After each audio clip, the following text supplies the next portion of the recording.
नमस्कार विद्यार्थी मित्र, कक्षा 9 के लिए। तो यहाँ पर देखेंगे हम व्याकरण विभाग में प्रश्न नंबर 1, सही विकल्प चुनकर रिक्त स्थानों की पूर्ति कीजिए, जिसमें एक है लेखक को ग्वालियर में खाली जगह से मिलना था। तो यहाँ पर जवाब है डॉक्टर। दूसरा, लेखक ने डॉक्टर के खाली जगह की कॉल बेल बजाई, तो है घर। तीसरा है लेखक एक खाली जगह में ठहरे थे, तो यहाँ पर है धर्मशाला और होटल, तो जवाब है होटल। नंबर 4, मोहन की तलाश में ग्वालियर आया था। मोहन खाली जगह की तलाश में ग्वालियर आया था, तो नौकरी की। 5वां, थानेदार ने लड़की की शादी खाली जगह से करवा दी थी, तो मोहन से करवा दी थी। अब यहाँ पर आगे जो पद्य है, जो मतलब काव्य विभाग की जो यहाँ पर खाली रिक्त स्थान है, उसको हम देखेंगे, जिसमें एक है मनुष्य मिट्टी से खाली जगह निकाल सकता है, तो क्या निकाल सकता है? अमृत। यहाँ पर आपको साइड में कोष्टक में जवाब दिए हैं 2, उसमें से आपको सही जवाब ढूंढ कर लिखना है। नंबर 2, मनुष्य की छाती में खाली जगह बैठा है, महाकाल।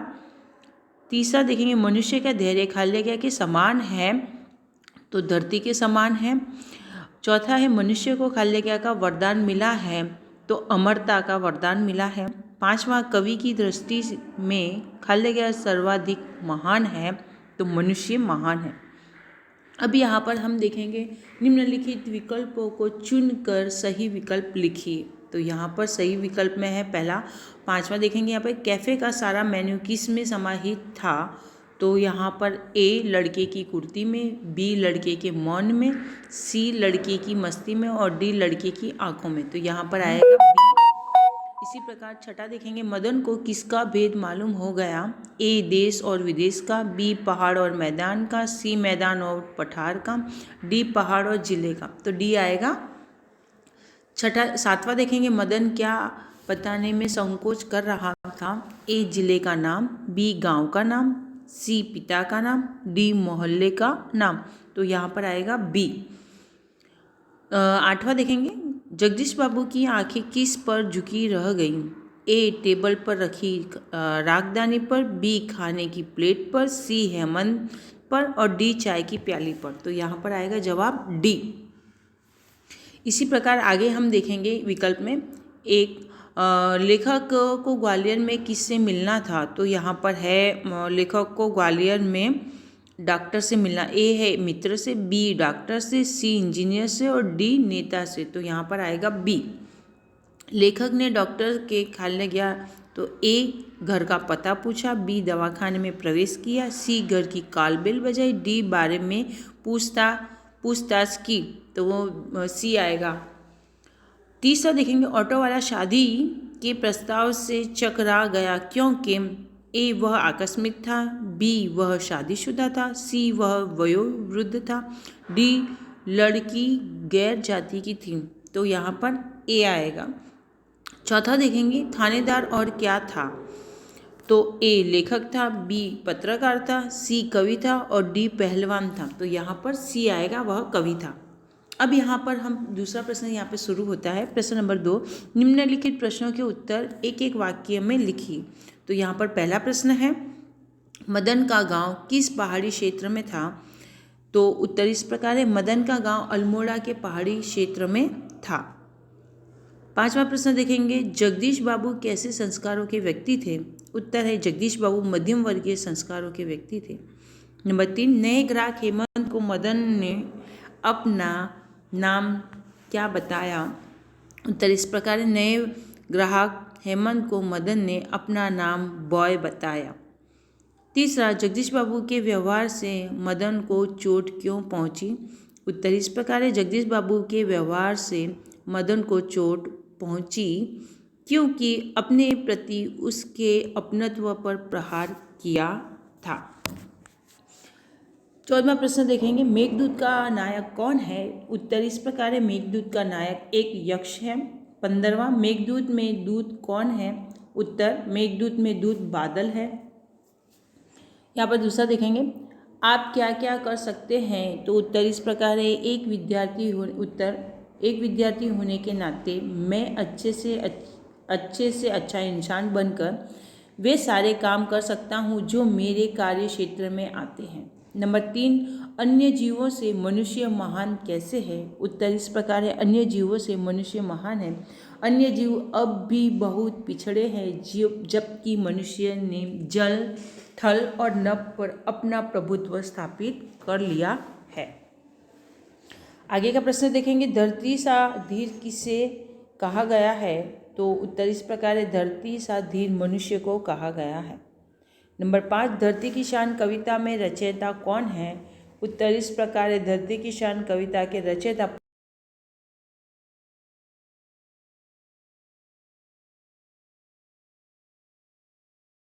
प्रश्नों के उत्तर 2-3 वाक्यों में हमें लिखना है।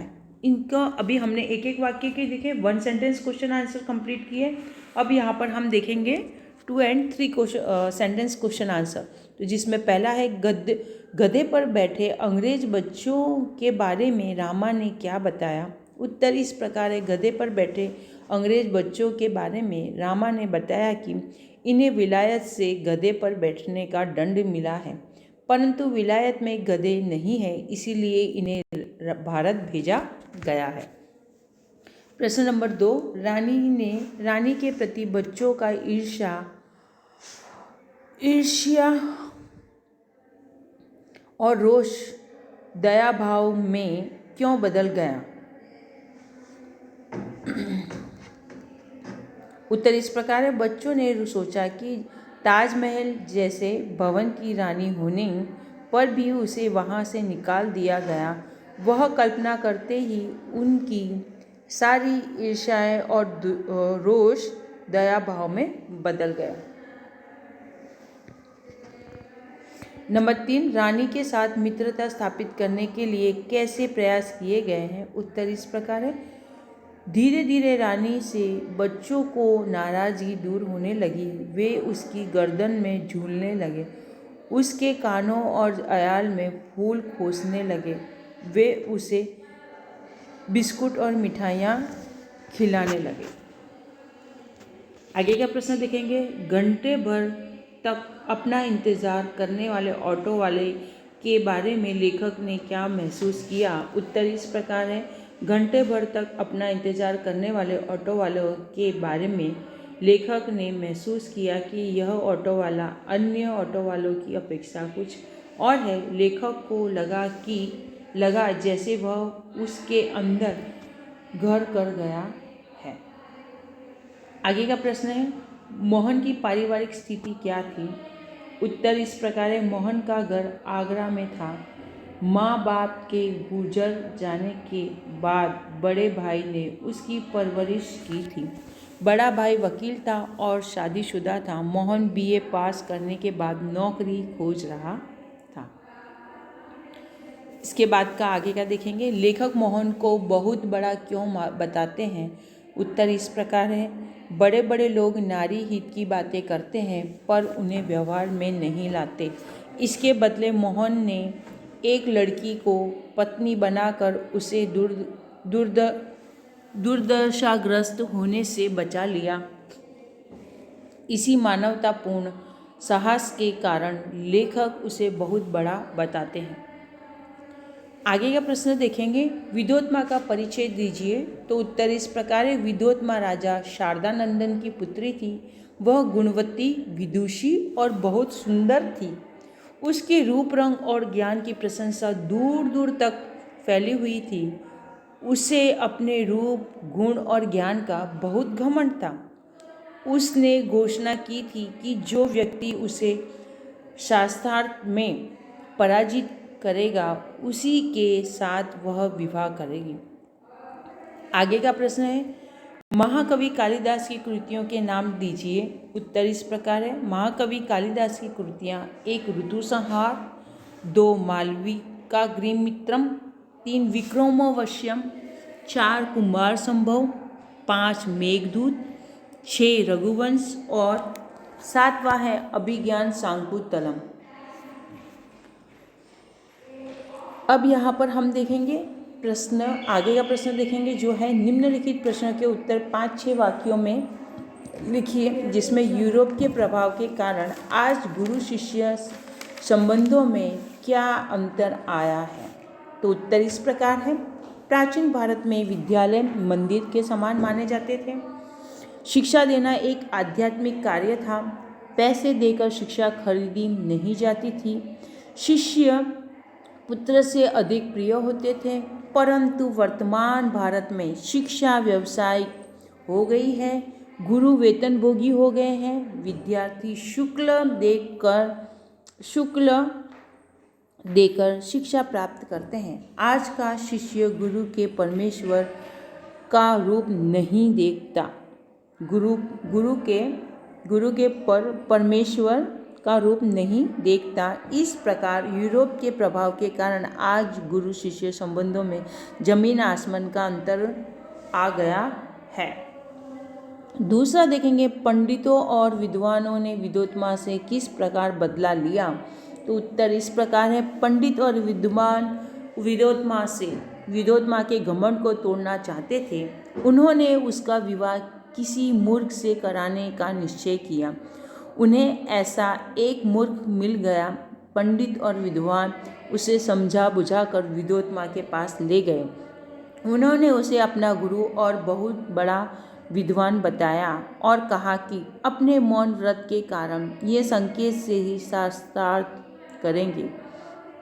राजकुमारी पंडितों का छल समझ न सकी। शास्त्रार्थ के समय मूर्ख युवक ने राजकुमारी के प्रश्नों के मूर्खतापूर्ण उत्तर दिए, पर पंडितों ने चतुराई से उन्हें सही उत्तर बताकर विद्वत्मा को संतुष्ट कर दिया। विद्वत्मा ने शास्त्रार्थ में अपनी हार मान ली और मूर्ख युवक के साथ उसका विवाह हो गया। इस प्रकार पंडितों और विद्वानों ने विद्वत्मा से बदला लिया। आगे का प्रश्न है, पंडितों और विद्वानों ने मूर्ख युवक को शास्त्रार्थ के लिए कैसे तैयार किया। तो उत्तर इस प्रकार है, पंडित और विद्वानों ने मूर्ख युवक को सुंदर राजकुमारी से विवाह करने के लिए तैयार किया। उन्होंने उसे समझाया कि वह कुछ बोलेगा नहीं, बस गूंगा बना रहेगा। यदि वह बोल देगा तो उसका विवाह नहीं होगा। वह मूर्ख बहुत खुश हुआ। उसने पंडितों की बात मान ली। पंडितों ने उसे अच्छे कपड़े पहनाए और अपना गुरु और विद्वान बताकर शास्त्रार्थ के लिए उसे विद्वत्मा के पास ले गया। इस प्रकार पंडितों और विद्वानों ने मूर्ख युवक को शास्त्रार्थ के लिए तैयार किया। आगे का है प्रश्न, यहाँ पर मनुष्य के लिए कोई भी कार्य असंभव नहीं है। काव्य के आधार पर अपने विचार प्रकट कीजिए। तो उत्तर इस प्रकार है, मनुष्य अत्यंत समर्थ प्राणी है। वह चाहे तो पहाड़ों को फोड़ सकता है, वह चाहे तो नदियों में प्रवाह की दिशा बदल सकता है, वह मिट्टी से अमृत निचोड़ सकता है, वह चाहे तो काल को भी रोक सकता है। इस प्रकार मनुष्य हर असंभव कार्य को संभव बना सकता है। नंबर 5 जो आगे का प्रश्न है, धरती की शान कविता का केंद्रीय भाव स्पष्ट कीजिए। तो उत्तर इस प्रकार है, धरती की शान कविता में कवि ने मनुष्य को धरती का सर्वशक्तिमान प्राणी बताया है। कवि के अनुसार मनुष्य में अनेक प्रकार की शक्तियाँ छिपी हुई हैं। मनुष्य अपनी इन शक्तियों को नहीं पहचानता, इसीलिए वह असहाय बन जाता है। सच यह है कि मनुष्य महाकाल बन सकता है, उसकी आवाज़ युग बदल सकती है। वह चाहे तो ऊंची से ऊंची उड़ान भर सकता है। इस प्रकार कविता का केंद्रीय भाव मनुष्य को अपनी शक्तियों को पहचानने के लिए प्रेरित करता है। अभी 10 बजे तो वो लोग आ जाएंगे ना। करता है। तो विद्यार्थी मित्र, यहाँ पर एक और है, कविता में कवि ने किस प्राकृतिक दृश्यों का चित्रण किया है, कैसे। तो हम बताएंगे। यहाँ पर उत्तर इस प्रकार है, कवि ने कविता में पहाड़, नदियाँ, धरती, आकाश, हवा जैसे प्राकृतिक दृश्यों का चित्रण किया है। कवि ने मनुष्य को असीम शक्तियों से संपन्न बनाया है। वह कहता है कि मनुष्य चाहे तो पर्वत को फोड़ सकता है, वह चाहे तो नदियों के प्रवाह को मोड़ सकता है, वह अगर ठान ले तो धरती और आकाश को जोड़ भी सकता है। मनुष्य पवन सा गतिमान है, इसीलिए वह आकाश में ऊंची से ऊंची उड़ान भरने में समर्थ है। तो यहाँ पर जो है हमारे जो प्रश्न के जवाब हैं और बाकी का है वह पूर्ण होता है। नमस्कार विद्यार्थी मित्रों।